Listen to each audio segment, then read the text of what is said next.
of the fitness industry, I see what we might consider monkey see, monkey do. And that's when somebody just starts off, they come into the gym for the first time and they're just kind of following somebody around, somebody who seems like they know what they're doing, and maybe just repeating the exact same exercises, right? I've also experienced this as a trainer before. Like, I'm training somebody and you see someone kind of watching on the corner of your eye and they just do the exercise that you just did, right? And I'm not knocking that in any way, but the question is, how are they deciding who to follow? Is it somebody who looks a certain way? Is it someone who maybe they aspire to look to? And I've seen and heard of that as a trainer as well. Like, clients will look at somebody and say, I want to look like you, and that's why I'm signing up. Which is, again, very interesting, because it's not really about what someone looks like. And just to speak to this point, I recently did an interview for someone who was aspiring to come onto the team to do training, and we ran them through different scenarios. We asked them, progressions, regressions. We asked them to demonstrate. And in a lot of ways, they were sort of stuck in only one way to do things.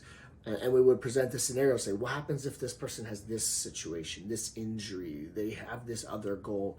That coach wasn't able really to make an adjustment, but that coach at one point was on the stage to become a pro bodybuilder. So there's something to be said about judging what somebody does, how successful they might be, what they know based on what they look like. But I think more importantly, be careful of who you're following when you come in, and don't just follow somebody who you think is doing what you think you should be doing.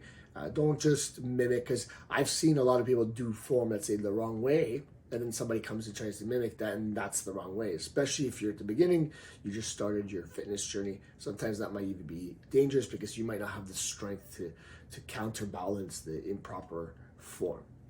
Now, the purpose of this message today is really about, I see this following of people that you look up to, people who you think have it put together.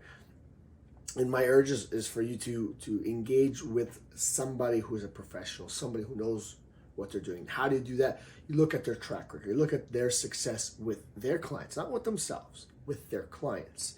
And you look at what they've posted, you look at many things to see if they know what they're talking about. But in the end, people have been somewhat successful, just monkey see, monkey doing, and again, sometimes that pays off, and sometimes it gets you injured, right? So if you're going to be following someone, my suggestion is always to follow some form of professional, so that way you at least know that what you're doing is a safe approach.